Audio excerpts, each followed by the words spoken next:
السلام عليكم. اليوم غنهضروا على مشكله كبيره كيعانيو منها بزاف ديال الناس اللي كيلعبوا بيس. مشكله الدفاع. في اغلب الاوقات ملي كتلعب ضد شي واحد وكتكون مستحوذ على الخصم، هاجم ولعب احسن منه، ولكن الخصم كيدوز بسهوله ويسجل عليك باقل فرصه. ولكن ما تخافش، كل مشكله عندها حل. في هذا الفيديو غادي نوريك خطوه بخطوه كيفاش تحسن من الدفاع ديالك وتقلل من تلقي الاهداف. اذا كان النيفو ديالك مبتدئ ولا متوسط في بيس، هاد الشرح غادي ينفعك ان شاء الله. ما تسرعش الفيديو باش ما تفوتك حتى معلومه مهمه. 3 2 1 انطلقنا. المرحلة الأولى اللي نبداو بها هي أساليب اللاعبين ديال قلبين الدفاع والأجنحة ولاعبين الوسط الدفاعيين. وكندخلوا على مقاليش تفاصيل اللاعب، كنجرو على اليمين، كنلقاوه كيلعب بأسلوب اللاعب المحطم. غنجيو للدفاع الثاني، غنجبر عنده أسلوب مختلف. بناء اللاعب.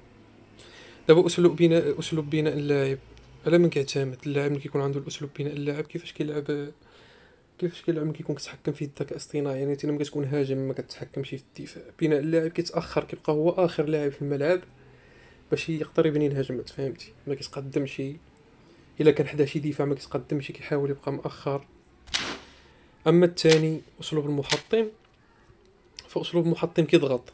الا شاف حدا شي لاعب بعيد عليه 2 متر يقدر يمشي كيجري اوتوماتيك، يعني بلا ما كيف ترقام بوحدو هو يجري ويحاول يقطع الكره. وشني كنستنتجو من هاد الهضره هادي؟ كنستنتجو اننا ما خصناش نلعبوا بجوج لاعيبه بجوج ملعبيه ديال باسلوب محطم.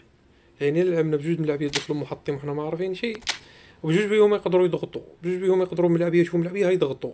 ملي يضغطوا، ملي حدا بعدا هيضغط وهذا حتى هو يضغط، غيبقاو مساحه مور الظهر ديالهم. هذيك الساعه المهاجم القناص غادي يستغلها وغادي يجري فيها، والخصم ديالك يطلق مثلث ولا كره طويله وغادي ماركيلك. انا ملي ما كانش عندي هاد كابرييل ما قاليش، ما كنتش كنلعب هنايا بمحطم. حتى كانوا عندي محطمين ضعافين وما كيجريوش بزاف، كنت كنلعب بجوج بناء اللاعب.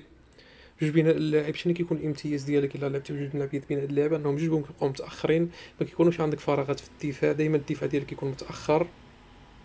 ولكن السلبيه ديالها هي ان ما كيكون عندك حتى مدافع كيضغط. دابا المحطم كيكون كيمتاز بالراسيات، الطول، القفز. يعني الا كانت شي عرضيه شي حاجه يقدر يجبدها لك. اما بناء اللاعب ما كيمتازوش ما كاينش بزاف د اللاعب، بزاف ديال الملاعبيه كيمتازوا بهذا الاسلوب ديال انهم كينقزوا وكيضغطوا، فهمتي؟ يعني الا كان عندك شي ملاعبي محطم واعر كيجري واعر والطاقه ديالو واعره، لعب محطم ولعب بناء اللاعب.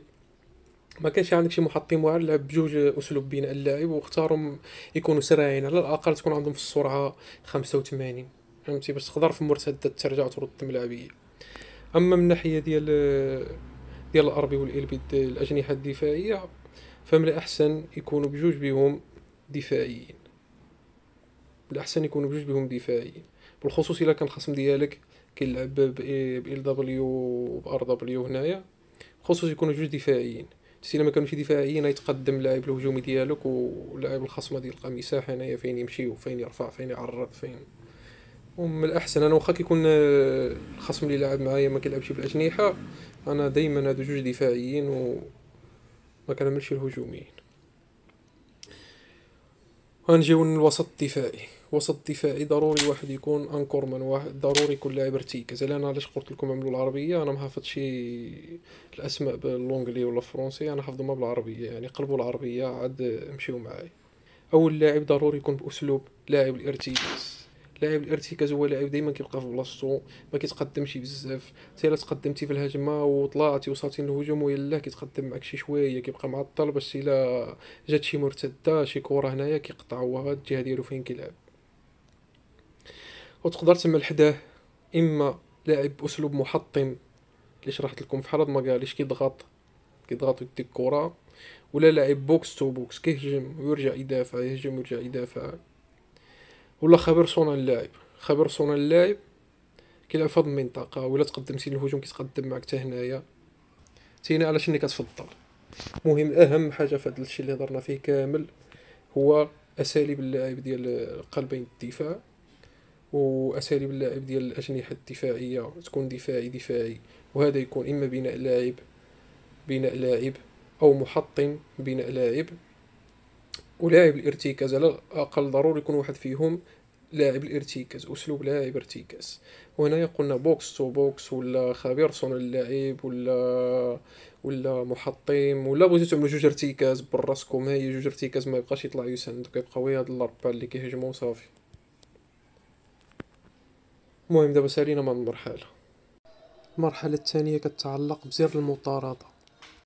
زر المطارده هما كيكونوا ملي كتضغط عليه جوج دوائر على اللاعب، وزر الانطلاق والضغط كتكون دائره وحده. زر المطارده هو اللي كيطور رجلو باش يقطع الكره. الا كنت كان شي ملاعب حداك وكنتي ضاغط على زر المطارده وشي واحد تشاط كيطور رجلو يقطع الكره.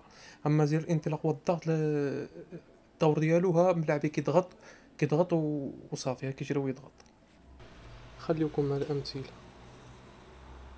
هانتي ملي كتضغط على زر المطارده جوج دوائر، لاعب كيطور رجلو باش يقطع الكره. يا كان الخصم اللي ضدك هيتشوط، يا كان هيطلق باس، يا كان مهمة في الدفاع بزاف. 80% 80% ستستخدم أكتر الانطلاق وضغط.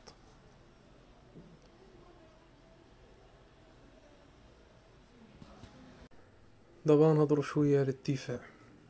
ملي كيكون الخصم ديالك فحال التصويرة اللي منزل لكم، ملي يكون الخصم طالع يعني هاجم عليك مرتدة ولا هجوم عادي، حاول لاعبين الدفاع ما تضغطش بيهم على لاعب الهجوم، تخلي مساحة ما بين في الظهر ديال اللاعب ديالك. حاول تبقى ترد الشبكه ديالك. ملاعبيه الدفاع دائما ردهم، خلي ملاعبي اللي ضدك هاجم وتينا ملاعبي ديالك ردوا تتوصل لمربع العمليات، تتوصل حدا اللاريا. عاد ديك الساعه ما تقدرش، ما عندك فين ترجع، خصك ضروري ديك الساعه تاخذ القرار ديالك وتضغط. ديك الساعه كتبقى على حساب تينا وعقلك. خصك تقرا اللاعب اللي حداك، واش غادي يدور، واش يدور، واش غادي يجري مع الحاشيه ويعلي. فهمتي؟ تينا كتقرا الخصم وكتدخل تقطع الكره حتى ديك الساعه كيكون وصل للاريا.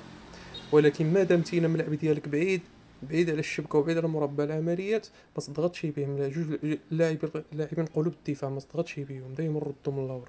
المهم نخليكم مع الامثله.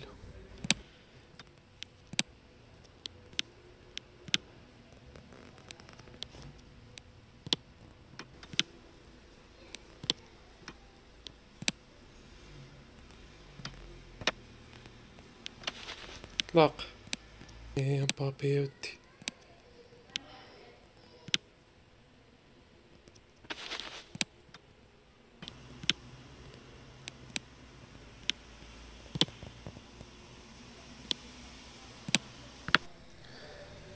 المهم الدراري اللي استفد من هذا الفيديو خلي اشتراك ولايك، تعليق ايجابي. شكرا، نتلاقاو في فيديو اللي ماشي. السلام عليكم.